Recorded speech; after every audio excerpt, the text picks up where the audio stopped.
Yeah. No. No. What's up? Hello. Every dog at this event is phenomenal. So I'm glad they have the no dog policy, but they make like 9 exceptions. But like they're really good because there's some dogs that you don't want to. These are all good dogs. So slingshot is pulling back the handle of the slingshot. So for example, if I was doing a low, flat, straight shot, I would start here on the first step. The second step, I would just pull this back 180 degrees to opposite from where I'm throwing and keep it in a straight line. Now what's important is at the furthest point back in the backswing, you're actually going to be pointing at the direction you're going to be throwing. So for example, if I was throwing straight, right here, if I was to freeze, you should be able to look down my hand, straight up the arm, past my shoulder. That should point exactly where I'm going to be throwing. So I think of a game like darts, right? Darts is all about aiming.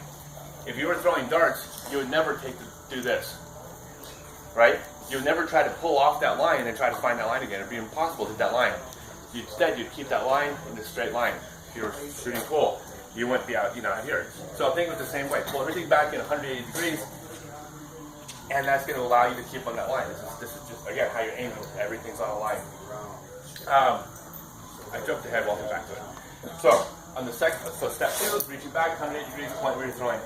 The third step, you step through. This is the releasing the slingshot. Pull the disc in a straight line up to the point of release.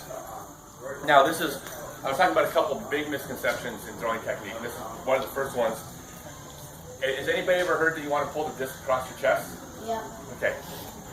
I can't. Okay. That's actually wrong. The disc will happen to pull across your chest on certain throws. So if I'm pulling it in a straight line or a flat straight shot, the disc pulls across my chest. But that's only because that's the direction I'm going to be throwing.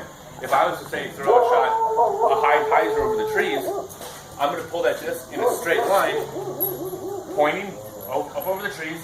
Pull it in a straight line, it's going to cross my waist. It's not going to cross my chest. You're not going to throw up here just to keep it across your chest. Pull it in a straight line. A big turnover shot or a roller might go across your face. So forget about pulling it across your chest. Just think about pulling it in a straight line.